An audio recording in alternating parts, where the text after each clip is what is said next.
Félix Mans, Michael Sattler, théologien important de l'anabaptisme, était également attaché à la conception de l'Église souffrante et à l'éthique de la non-résistance. Pour tous ces croyants, l'éthique chrétienne prend sa source dans la vie et l'enseignement du Prince de la paix, Jésus-Christ notre Seigneur.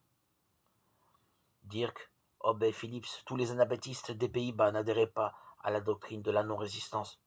Pourtant, un groupe mené par des biblicistes, en particulier Dirk et Obey Phillips, fut non-résistant dès le départ.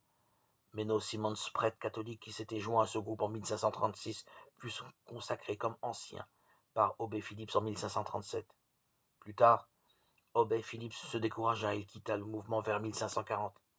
Mais pendant 25 années, Menno Simons et Dirk Phillips continuèrent à mener le groupe des anabaptistes pacifiques des Pays-Bas et d'Allemagne du Nord par leur ministère de la parole et par leur écrit.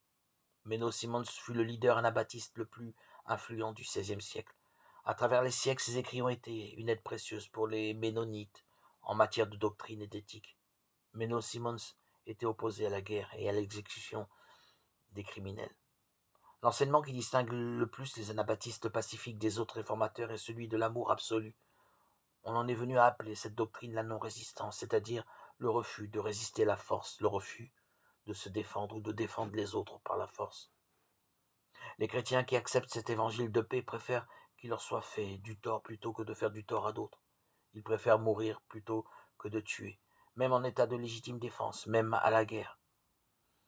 On peut dire aussi que les chrétiens qui acceptent l'évangile de paix se confient à la garde de Dieu.